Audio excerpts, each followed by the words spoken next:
Good morning. Ngayon ay ipakita ko yung aking pomegranate na halos nasa lupa na sila kasi sa bigat ng kanilang bunga. Ito yan, pinutol ko kanina yung dulo para hindi na umano sa lupa. Nung huli kong pinakita, mga pomegranate malalaki na sila. Saka by November or October, end of October, pwede na ito. Ito pula na. Ang dami niyang bunga, pero yung isa ko, hindi naman masyadong marami, mga 10 lang yata.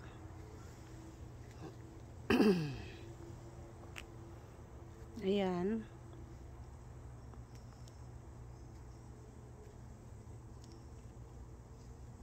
Matamis ito siya. Kaya, ayan pero hindi ko ito maubos. Kaya, ayan. Pamangkin ko darating daw siya. Saka, ayan. Saka alam nyo guys, mayroon din akong tanim na saging, bigay ng kapitbahay ko. Ito ay namumunga sa kanya, pero hindi ko alam kung magbunga ito sa akin kasi winter na at saka baby pa siya. Ayan sana makasurvive sa lamig. Ito naman ito ay pineapple guava na minsan hindi niya ako binigyan ng bunga kaya pinuputol kong sanga ba. Naiinis ako. Ito naman ay karakara orange. Maliit lang kasi siya, hindi pa masyadong lumaki. Pero matagal na ito. Pinutol ko kasi yung runner niya, kaya pandak siya. Ito naman mga lemon, malalaki na rin sila. At saka, bumaba na rin ang sanga, malapit na rin sa baba. Pero, ayan tingnan nyo, hindi siya masyadong malaki dahil sa sobrang init namin dito. Dinidiligan ko pero it's not enough ba kasi pag tanghali dry na naman sila. Saka meron akong 3 paso na mga halaman dito na bougainvillea. Ayan sila at ito naman yung bunga ng persimmon ko hindi maganda, natutingnan nyo sunog sa araw. Ayan, hindi mo na yan makain, pero hinayaan ko na lang siya para yung ibon makakain. Ito naman, apricot ko, tapos na siyang namunga. Na-harvest ko na yung mga bunga niya. Matamis din ito siya. At ngayon ay, ito yung navel orange ko. Ito yung pinakamasarap na orange sa pamilya ng mga orange. Malambot ang balat. At saka matamis siya. Ito yung Valencia orange ba ito? Oo, pero navel orange. Marami silang mamunga hanggang sa baba. Lahat ng nila. Mga may nasanga, may mga bunga. Yan. Gardinero ko tumutulong sa pagkain dito. Ito naman ay isang dalanghita. Ayan, hindi pa rin sila. Sabay-sabayan sila mahinog sa mga oranges ko. Ito hindi masyadong nagbunga ng marami. Ayan pero okay na rin kasi marami naman akong orange. So hindi naman masyadong malaki. Hindi naman malaki yung yung backyard. Kasi na-occupy ng bahay yung lupa namin. Ayan Yung mga grass ko, lumalabas sila pag winter kasi malamig. Meron kasi itong winter grass. Ito yung halaman ko na tumatangkad siya. Ito lang siya yung yung backyard ko. Ayan. Saka meron akong garden sa gitna. Ako lang nito nag-cultivate ng likod ko kasi asawa ko nagtatrabaho. Saka hindi naman marunong yun. Ito, ayan, nilagyan ko ng mga border. Saka guys, ito yung chili pepper na yung pag hinarvest mo ng yang, okay lang siya. Pero pag yung matigas ng bunga, may mahanghang din siya. Hindi ito yung chili pepper na hinahanap ko, pero okay na rin. Saka marami na akong naipon dito, nilagay ko sa freezer. Kasi pag hindi ko ilagay, hindi ko naman kinakain everyday. Ayan. Abundant ako sa mga prutas dito sa aking likod. Ang wala lang dito, sana naman, dalawa kasi yung ano ko, persimmon, ayan, namamatay. Saka ito patay na. Mag-iisa lang ang lemon ko, pero yung mga oranges ko, 4 na ano yan, na puno. Tapos ang pomegranate, 2. 2 din ang jujube. Ayan. Yun ay tropical garden ko ang nasa loob. Tingnan niyo guys, ang bunga ng jujube super dami. Nag-ano na sila, nag-dry up na sila kasi hindi ko naman kaya kainin lahat. Ayan. 2 din ang cherry pero pinatay ko dahil ibon lang ang kumakain. Ito ay cherry. Patay na yan. Saka yung isa doon, patay na rin. Ito, hindi masyado nagbunga. Parang wala yata siyang bunga. Ayan, may bunga maliliit. Masarap ito siya. Ang ID nito, inana. Ayan pala, meron din pala siyang mga bunga. Ito yata ang pinaka-late sa mga ano ko. Mga citrus family. Ito, mga Queen of the Night. Alam nyo, every month, namumulaklak pala siya. Pang, ano na niya, ito, pang-6 ba? Tapos, ayan may mga sibol na naman ng bulaklak. May mga buds. Pero ito siya ay puti. Saka hindi siya double. Ito. Ayan tingnan nyo. Patatapos lang niya na bulaklak. Last month, mayroon na naman siya napakarami. Ganito pala pag nakasettle down na sila. Alam nyo guys, marami din akong bromeliad. Ayan Kaso lang, yung bromeliad sa atin, hindi ko makita dito Nasa ibang city.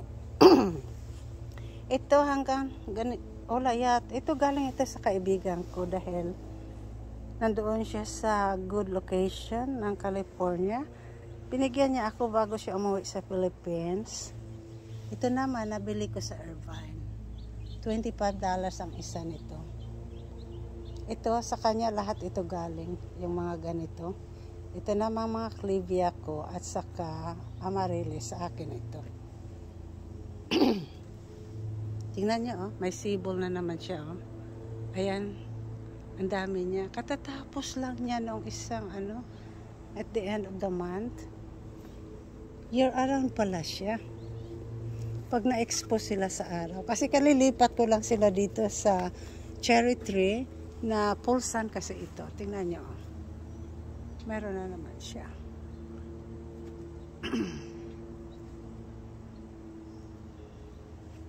Ayan meron din. Tapos yung mga bromeliad ko at saka clivia amaryllis dito. Naglagay din ako ng malaking paso ng Monstera Deliciosa. Ito ay green. Kaya titingnan ko kung makasurvive siya sa winter. Kasi mayroon ako doon 2 Monstera sa pergola ko. Yung dyan sa blue na yan. Maganda tubo kasi protected sa sun at saka sa winter. Dahil hindi naman masyadong malamig dyan dahil doble yan. Ito, tingnan natin ito kung makaakyat siya sa cherry. See? Nakita niyo, ang ganda ng mga bromeliad. Ito yung nanay ng 2 bromeliad ko na nandoon sa kabila. Ang ganyan ng kulay. Nabili ko rin yan sa Irvine, California. Ito, namumulaklak pa rin ang halaman ko na this is old already. Pero alam mo, hindi siya lumalaki. Hanggang ganito lang siya. Ayan o, bunga ng mga pomegranate ko. Hindi sila masyadong marami dito sa side na ito. Ayan, maliliit sila pa ngayon. Kasi parang huli silang nagbunga dito sa area na ito. Ayan, more or less siguro mga 15 lang sila o 20. Nandun sa ibabaw. Oh, marami pala siya nandun sa ibabaw. Ito may mga Cymbidium orchids, saka yung Missing Joe. Ayan Traveling Joe ba yung tawag? O miss. Tapos, meron din akong matawag nito. Canadian maple tree. Ayan. Matagal na ito guys, mga 15 years na ito. Nilagay ko lang siya sa makapal na paso at hindi naman siya nagka-crack. Saka dito lang siya sa shade ng apple dahil tingnan nyo guys mga apple nasisira yung bunga niya sa init. Hindi maganda ang apple dito sa area ko. Pero hindi ko siya tinatanggal dahil protection sa mga halaman. Ito ay maganda ang bulaklak. Pero isang beses lang siya nagbulaklak. Bakit kaya? Ito ay fuchsia or pink. Dark pink. Tapos tingnan nyo ito Ang taba niya. Nilipat ko rito sa ilalim ng sasanga ng apple. Saka yun doon. Tingnan natin kung mamulaklak din yung mga iba't humaba. A group of succulent. Gawa ito ng asawa ko. Yung small table para sa kanila.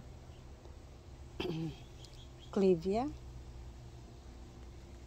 At saka mayroon akong mga succulent. Pag masyadong mainit, ganitong hitsura nila. Parang hindi sila lumalaki. Pero pagdating ng fall, doon mo sila makikita maganda at saka yung kulay. Ito yung isa kong cherry. Ayan. Saka alam niyo, may tanim akong kangkong. Humaba na nga pero hindi ko kayang ubusin kasi hindi naman ako mahilig masyado kumain sa isang araw. Once a day lang ako kumakain ng pagkain kasi iniiwasan kong tumaas ang aking blood sugar.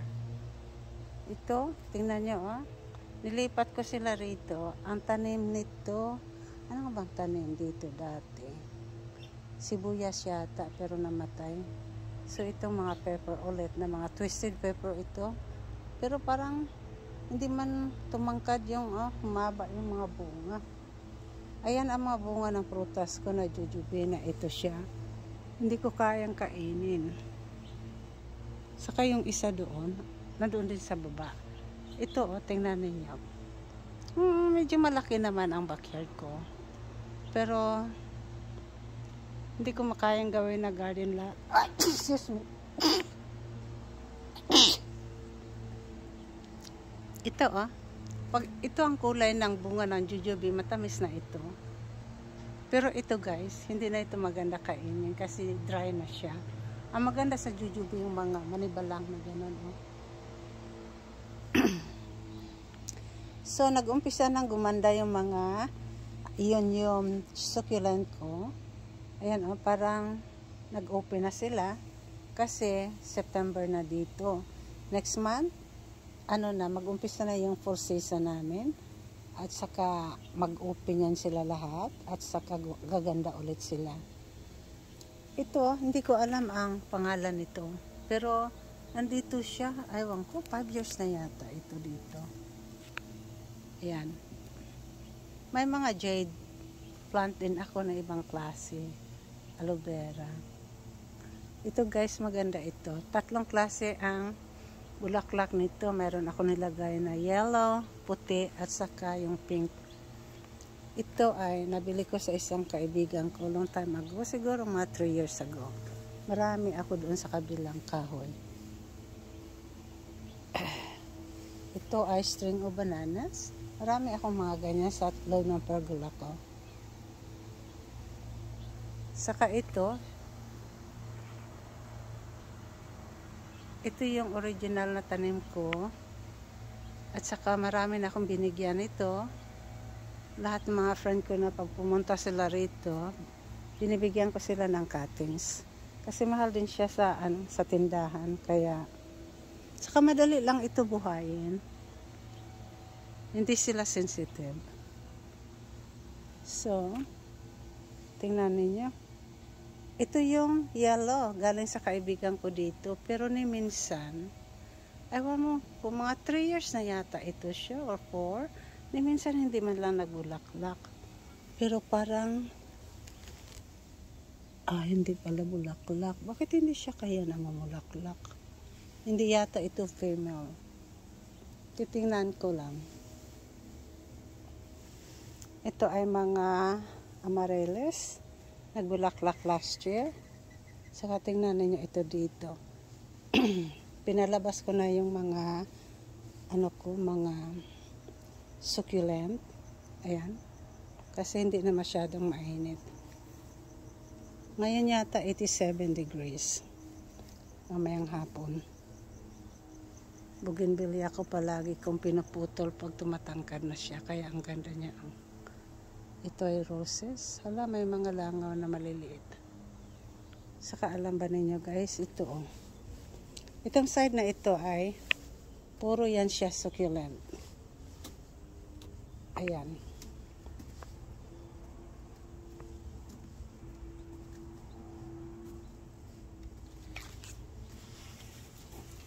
Hindi siya masyadong natatamaan. Siguro more or less 3 hours lang ang sun ito dahil may bahay dyan Hindi niya makuha yung pinakamainit na na araw. Kaya maganda sila. Ito ay bagong tanim ko. Kasi yung dating tanim hindi na maganda tingnan. Kaya pinutol ko at nilagay ko ulit dyan. Ito yung bird nest ko. Ito yung pinapaliguan ng ibon. Pero ginawa ko siyang paso. Hanggang doon. Kahapon, naglinis ako.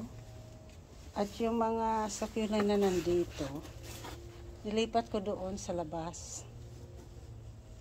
Kaya ito, ulit.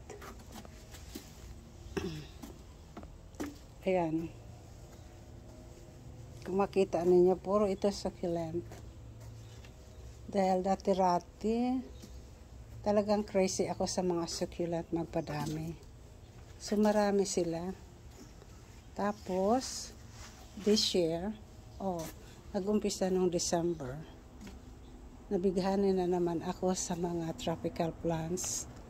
Yung mga philodendron, alocasia, saka kahit basta tropical plant. So, ito siya, all the way doon. Then, ipapakita ko rin sa inyo ang succulent ko na nandito sa pergola. Ayan. Saka meron akong isang papaya na nabuhay. Bumili ako sa tindahan ng bunga at tinapon ko sa mga paso. Siya lang ang nabuhay. Ito siya. Binawasan ko na rin ito kasi alam niyo madali akong magsawa. Then, ito, ang pergola ko, shaded na nakadikit sa bahay ko. Ito siya. May 2 ilaw. Pero hindi ko sila iniilaw sa gabi dahil hindi naman nila kailangan. Ayan. Ito ay syngonium na puti. Ito matagal na ito. Nilagay ko sa labas kasi gusto kong umakyat sa cherry tree. Pero pag winter na mamatay sila, kaya naisipan ko siya na ilipat dito sa loob ng bahay, saka binunot ko siya sa isang paso. Ito, tingnan nyo, binigyan niya ako ng magandang bulaklak. Hala, may variegation ba siya? O sunog? Hindi, sa reflection lang pala ng araw. Ito yung bago niyang dahon. Ito yung siguro mga 3 weeks lang ito sa akin. Pero ayan ang ganda ng tubo. Ito naman ay isang Bility eye. Namatay na ito, pero hindi ko natapon. Kaya lang, nabuhay naman sila ulit. Kaya, alam mo, yung garden ko may magic touch talaga siya. Ayan. Ito yung string of ruby. Pero dahil sa hindi ko siya maasikas masyado, hindi siya gumanda. Pero tanggalin ko siya rito at ibaba ko. Kasi para siyang na-dry. Ayan. Guys, ito yung ano bang tawag nito na palm? Finger palm? O lady palm? Bigay ng kaibigan ko. This is very old. Maybe 6 or 7 years old. Dahil sa init, doon sa labas, hindi na nakalaki. So, nilipat ko siya dito. Saka, ayan, ang ganda ng improvement niya. Nagkaroon siya ng baby. Ayun. Tapos, nagkaroon siya ng bagong dahon. Ayan, may mga bagong dahon na sumisibol. Dahil sa hindi niya makuha ang afternoon sun. Ito, binili ko rin ito noong anniversary namin last year. Ano ba ngayon? September? This year yata, oo. Kasi nag-celebrate kami ng asawa ko ng 34 years anniversary. At saka hindi ko akalain na ang tangkad-tangkad niya. Diyos ko, ganito pala. Kasi yung isa doon, mga 5 years na yan. Hindi man lang tumangkad. So, ayan ang lago niya. So, naisipan ko itong isa na ilipat sa paso kasi nasa lupa kasi yan siya. Ito siya. Nandoon siya sa ilalim ng lemon. Akala ko kasi maganda pag nasa lupa sa directly. Kaso lang, hindi niya kaya yung araw.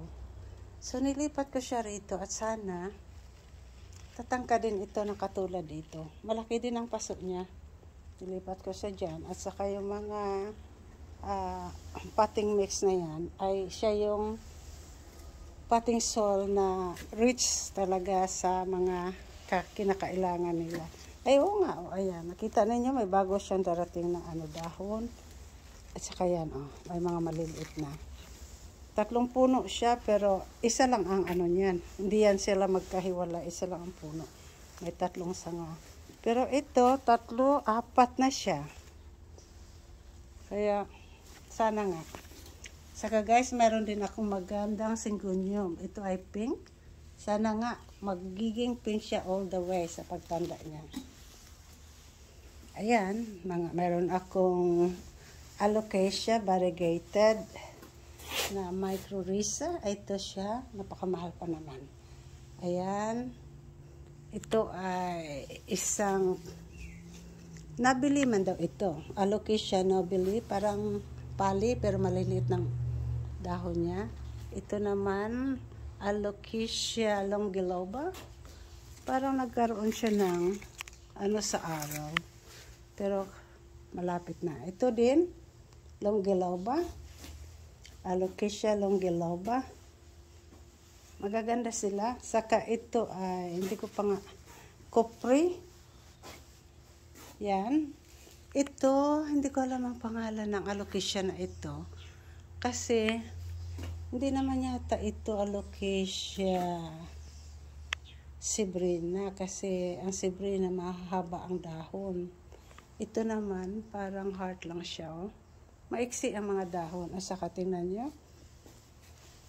Meron na siyang ulit na panibagong dahon. Ito naman, alocasia silver daw ito. Ayan. At saka yung Monstera delicious ako, nilagay ko sa tubig. Maganda naman tubo niya. Yung isa, binigay ko sa pamangking ko dito. Ito ay isang White Princess Philodendron White Princess. Tingnan mo yung niya, nagbaluktot. Mula nang nilagyan ko ng poste, tumangkad siya. Ito ay Alocasia pali. Ayan siya. Medyo mixi mga dahon. Bakit kaya? Tapos itong isa ay caladium. Tapos ito ay isang alocasia pero yan. Mayroon akong mga regal shield na alocasia. Ito ay isang alocasia mycorrhiza, elephant ear variegata. Tingnan ninyo, may 3 anak siya. Yung isa doon kanina, anak din niya, binigay ko yung isa sa isa kong adopted daughter. Ito guys, paborito ko itong Mystic Black. Alocasia Mystic Black. Mayroon siyang isang panibagong dahon. Tingnan natin, sana hindi masira yung ibang dahon. Ito ay Alocasia Regal Shield. Malaki. At saka, ito naman ay isang Alocasia Stingray. Dahil siguro sa kanyang buntot ba. O ayan. May buntot kasi siya na nag-resemble sa stingray. Ito hindi ko alam ang pangalan nito. 2 ito. At saka, ito hindi ko akalain na gumanda siya. Kasi maliit lang ito noon. Para akong nag-try lang kung mabuhay ba siya. Kasi ito, ang dahon nito mahahaba. But hindi ko alam kung anong klaseng alocasia ito. Teka, tingnan natin. Parang mayroon. Nakalagay lang ito na pero walang ID talaga kung anong klase. Tingnan ko mamaya. Matagal na ito. Tapos naka-recover. Ito naman, ganda-ganda niya, para siyang henderosa ang niya. Ewan ko kung ganyan ba. Tapos ito, tingnan niya, lumaki na siya. Ilipat ko siguro siya sa malaking paso. Ayan. And then, ito ay regal shell na dapat ibigay ko. Pero wala naman. Hindi naman nakarating. So, ito ay gloriosum. Meron akong gloriosum. At saka, yung isa kong gloriosum, pinadala ko na sa anak ko. Kasi hindi niya ito makita sa kanila. Ang laki na ng dahon, See? Yan. Saka mayroon pa akong isang gloriosum. Ito yung nanay ng mga gloriosum ko. Tapos, pinutol ko siya. Sineparate ko sila. Nagkaroon ng ganyan na malalaking dahon. Ang mga huya ko, fortunately, namumulaklak sila. Pero ngayon, tapos na kasi mag-winter na. Sana nga mamulaklak ulit. Ito pala, isang kategory ng huya. Ito rin siya, mga huya ito. Para siyang mamumulaklak, kasi parang may buds. Ayan. Tapos, yung original huya ko ay nandoon. Ayan. Hindi ko alam ang ID nito. 19 years old na yan siya. Pinuputulan ko at binibigay sa mga friend. Ito na yung, tumaba siya. Ito yung huya ko na. Huya daw ito, pero hindi ko alam ang ID nito. Alam mo, bihira mo lang ito makita sa nursery kasi pero rare din ito. Kahit hanapin mo, kung minsan hindi mo makita. Ayan, ang ganda-ganda niya. So, ang ginawa ko, nagputol ako, nagripat ako dito sa kabila. Ayan. Gumanda na rin siya. Ito ay pink ang bulaklak. Lahat pink, walang puti. Pero ito, puti at saka pink. Okay guys, dito na tayo. At saka tapos na ang aking pag-ikot sa aking garden. Ito ay isang alocasia pali? No, it's not. Bambino. This is bambino. Alam nyo, namatay na ito. Pero, nabuhay ulit. Itong isa na parang felt paper, namatay ito, pero hindi ko siya tinapon. Parang buhay pa rin yung kanyang laman. Ayan. And then, ito, orchids. At saka ito guys, hindi ko maalala kung anong klaseng alocasia ito nilagay ko rito. Nabuhay siya ulit. Okay guys, yun lang ang masabi ko sa inyo. Nandito sa loob ng pergola ko ang aking mga tropical plant. Saka, makita ninyo, puno na sila. Pero, parang kulang pa rin sa tingin ko. Okay, salamat sa inyong pagsunod. Thank you and have a nice day. Bye.